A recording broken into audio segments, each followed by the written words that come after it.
Welcome back to the Deep Dive. Today, we are not just reading history. We are stepping right into a pressure cooker. That's a good way to put it. We're looking at maybe the most critical, chaotic, and frankly confusing 72 hours in the history of the Middle East.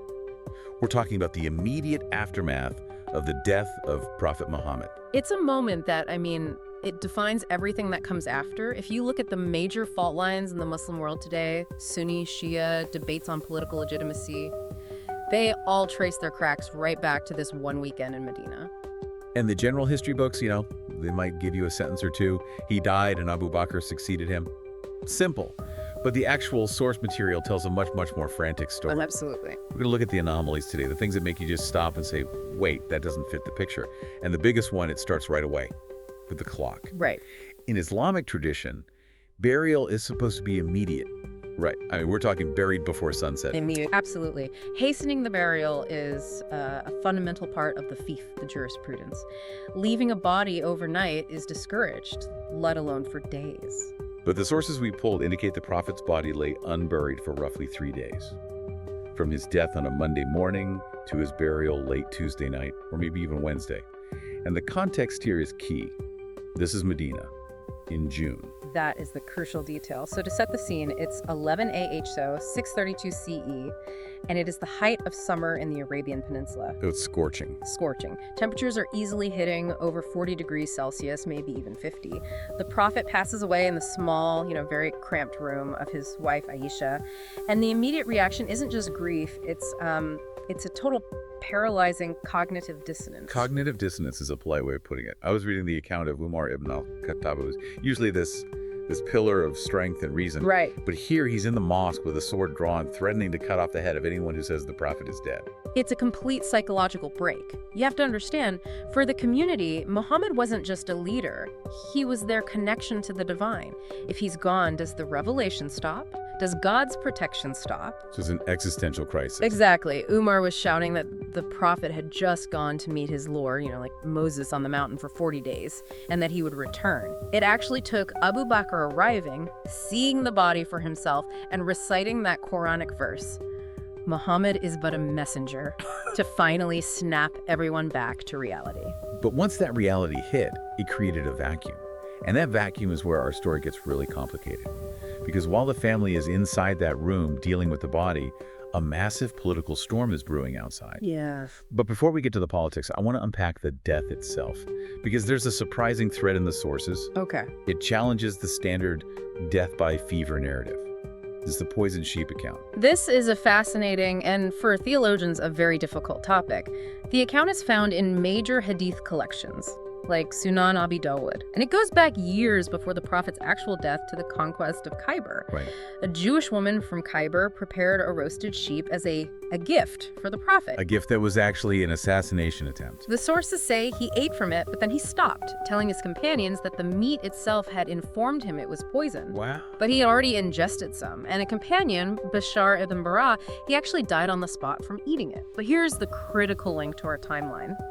On his deathbed, years later, the Prophet tells Aisha that the pain he's feeling is that same poison, flaring up again. The quote is incredibly visceral. He says something like, I feel my aorta being cut by it. Cut off my aorta? It implies the severe, sharp physical trauma, not a gentle passing. And this just raises a huge theological question that scholars have wrestled with for centuries. Which is, how can a prophet, protected by God, be killed by the poison of an enemy? It really complicates the picture of his physical invulnerability. and if we accept that he was in that level of excruciating pain, his aorta being cut, it gives us the context for the next controversy in the stack, the calamity of Thursday. This is one of the darkest moments in the source material. It happens just days before his death. The Prophet, in this state of severe pain, asks for a pen and paper. He wants to write something. He tells them, let me write for you a writing such that you will never go astray after it. So a final will. And this is where the room you have the prophet of God asking to write a final guidance, and he gets blocked. Umar ibn al-Khattab intervenes.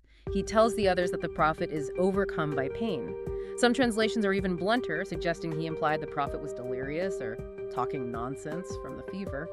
Umar argues, the Book of Allah is sufficient for us. So wait, just to connect the dots. The physical agony from the poison is used by Umar as the reason to deny the Prophet his final written request. Precisely. And the implications are staggering. For Shia scholars, this moment is a catastrophe. That's why they call it the calamity. They argue he was about to write down Ali's designation as successor. Which would have prevented all the future conflict. Potentially. So by blocking it, they see it as a deliberate act of disobedience. And the Sunni view is what? Yeah. That Umar was just being compassionate. Essentially, yes. That he was trying to protect the Prophet from the strain of dictating in his last agonizing moments. That he truly believed the Quran was enough. But whatever the intention, the result was the room erupted into shouting. The Prophet told them all to get out, and he died without writing that document. So he passes away on Monday. The room is cleared. And this brings us back to that central anomaly, the 3-day delay. While the body is lying in Aisha's room, the city's leadership just vanishes.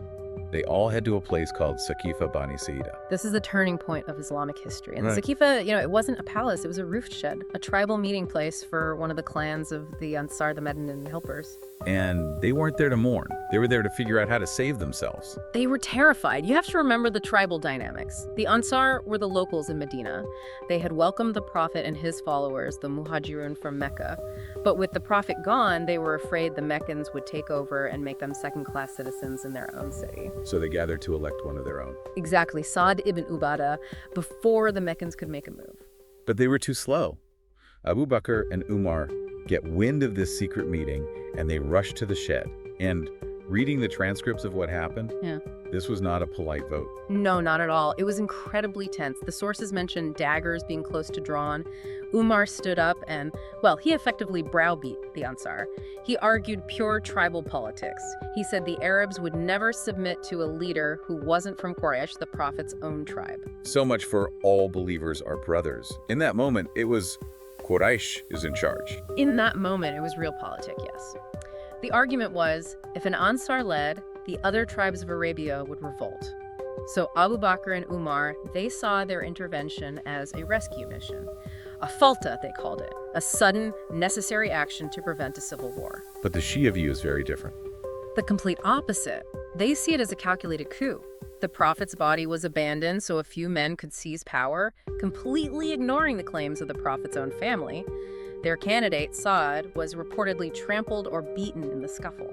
Which brings us back again to the room. While daggers are about to be drawn at the shed, the Prophet's body is still lying in the heat. And this leads to the most uncomfortable question in our source stack. Yes. Did the body decompose? We have completely conflicting reports about its physical state. This is where the historical record really splits into two different realities, and it becomes a debate about the nature of the Prophet himself. Was he a man subject to biological laws, or was he something more? So on one side, we have accounts from, let's say, more critical or polemical sources. They cite traditions where Abbas, the Prophet's uncle, is urging people to bury your friend fast. Yes, Abbas is quoted as saying he is decomposing. I mean, these sources, and you find them in the earliest biographies like Ibn Ishaq, they don't shy away from graphic details. They mention a stench. They mention a change in skin color, even the nails turning green. Which is, that's shocking to hear if you've only ever heard the devotional version of the story. It is, but the argument these sources are making, or the reason these details were recorded, was to prove his humanity. To say, look, he was a mortal man, he died, and his body behaved like a body. It refutes any idea of him being divine. But then you have the complete other side, the devotional sources. Which paint the exact opposite picture. In those accounts, the body remains perfect. Pristine, there's no decay at all. The room is filled with a sweet musk-like smell. And they base this on a specific hadith. They do. The hadith where the Prophet says, Allah has prohibited the earth from consuming the bodies of prophets. So for you, the listener, this isn't just a grim debate about decomposition. It's like a Rorschach test. Which source you believe in says a lot about how you view the Prophet. Exactly. If you see the delay as political neglect, the decomposition story fits. If you see it as a divine pause for the community to sort itself out, the preservation story fits. Okay, so beyond the politics and the biology, there were also just sheer logistical failures. It really seems like nobody knew what to do. The leaderless prayer scene really stuck with me. It's a haunting image.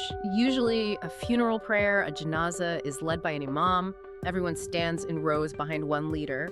But no leader. There was no leader. The caliphate was being fought over at the shed, so there was no successor to lead the prayer. So what did they do? Chaos. The sources say people entered the room in small waves. The term is faj, maybe 10 people at a time. They'd squeeze into this tiny room where the body lay, stand there, whisper their prayers individually, and then shuffle out so the next group could come in. Wait, pause there. You have thousands of people in Medina, and they are just drifting in and out of a tiny, hot room. No structure. That must have taken forever. It took nearly 2 days. It just emphasizes the absolute leadership void. The community was literally and metaphorically leaderless. And even washing the body was paralyzed by indecision. They were terrified of disrespecting him. They debated, do we strip him naked like we do for ordinary people? They just couldn't bring themselves to do it. So what was the solution? The sources say they sort of fell asleep or went into a collective trance and claimed they heard a voice from a corner of the house telling them, wash the prophet in his clothes. Seriously? So that's what they did. They poured water over his shirt, scrubbing him without their skin ever touching his. It shows the deep reverence, but also the deep fear. They were in completely uncharted waters. Now, while this is all going on, the shouting at the shed, the silent prayers in the room, we have to talk about who wasn't at the political meeting, because that absence is the seed of the biggest divide in the Muslim world. You're talking about Ali. Where was Ali? Ali ibn Abi Talib. The cousin, the son-in-law, the man who grew up in the Prophet's own house. He was notably, conspicuously absent from Saqifah. And the contrast is just so sharp. You have Abu Bakr and Umar at the meeting shed securing the state, and you have Ali in the house washing the body. And that image is the absolute core of the Shia argument. They say, look at the priorities. While Ali was fulfilling his religious duty to the Prophet's body, his political birthright was being stripped away across town. The Sunni view, of course, is that the crisis was just too urgent to wait for him. But Ali didn't see it that way. No, and this is crucial. Ali did not pledge allegiance to Abu Bakr immediately. The sources vary, but some say he refused for a full 6 months until after his wife, Fatima, the Prophet's daughter, passed away. That is a massive split in the leadership right from day one. It is. There's a quote attributed to Ali from this period that is just. Yeah. It's heavy. He's describing his choice not to fight Abu Bakr for the leadership. Yes, from the Naj al-Balagha. He describes his situation as being like someone with a thorn in the eye and a bone in the throat. A thorn in the eye. You can feel the constant irritation, the pain of seeing something you know is wrong, but you can't fix. It's a vivid description of choosing patience saber. He realized that if he drew his sword to claim his right, the infant Muslim community would just collapse into civil war. So he chose to endure the darkness, as he put it, to save the religion.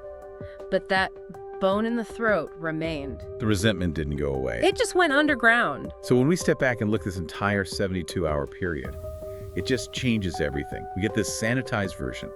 The Prophet died, the companions were sad, they picked a leader, and Islam continued. But the reality on the ground was a power vacuum. It was a moment of total existential fragility. Exactly. You've got a potential poisoning from years before finally taking its toll. You have a 3-day delay where the body is at the center of this tug of war between biology and theology. And you have a political meeting that looked more like a tribal standoff than a spiritual succession. And I think that's the real value of this deep dive. It strips away the halo. We see Umar not as a statue, but as a terrified man with a sword. We see Ali not just as a symbol, but as a grieving husband washing a body while his future is decided without him. It forces you to see the panic behind the history. It really makes you wonder if the Prophet's own companions, the people who lived with him, prayed with him, couldn't agree on how he died, when to bury him, or